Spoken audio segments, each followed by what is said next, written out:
Georgetown University campus, much like 27 other Jesuit colleges and universities in the U.S., abounds with student energy and optimism.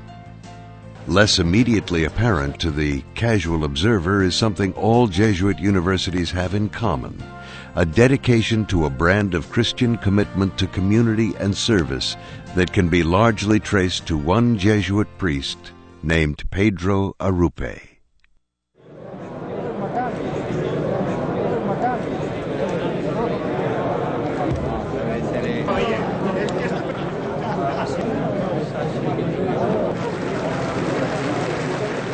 September 13, 1983. Father Pedro Arrupe makes his last formal appearance as head of the largest and one of the most prominent religious organizations in the Catholic Church.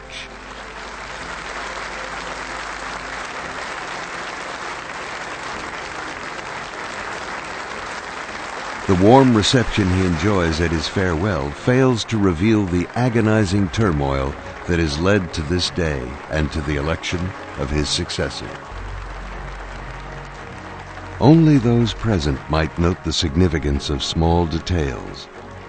Kissing the hand of Father Dezza, who Pope John Paul II had appointed to replace him 25 months before. The wiping of a tear by Father Vincent O'Keefe, his second in command for 18 years. My most respected and dear Father Arrupe. The story of Pedro Arrupe turns out to be of a man whose life is shaped by course-changing events in the history of the world, of the Church, and the Society of Jesus.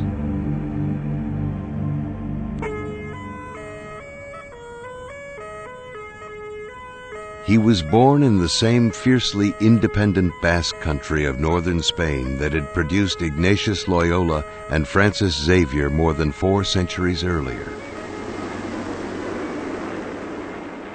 Pedro is the youngest of 5 children. His mother dies when he is 10, his father 8 years later. At the early age of 15, he leaves home to enter medical school at the University of Madrid.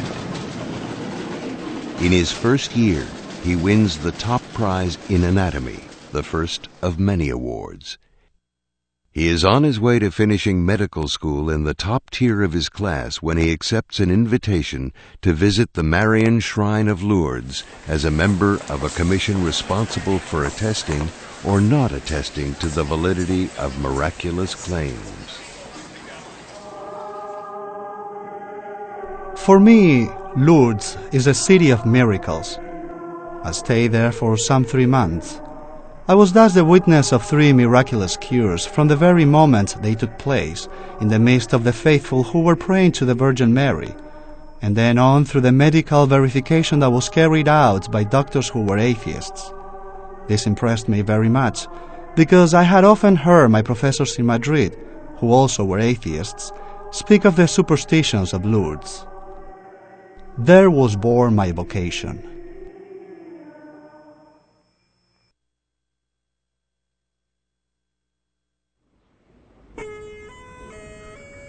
It is 1927 when Arrupe embraces the secluded life of a Jesuit in training. His studies return him to his Basque homeland in the shadow of the basilica dedicated to Ignatius Loyola. By 1932, Spain is on the brink of civil war.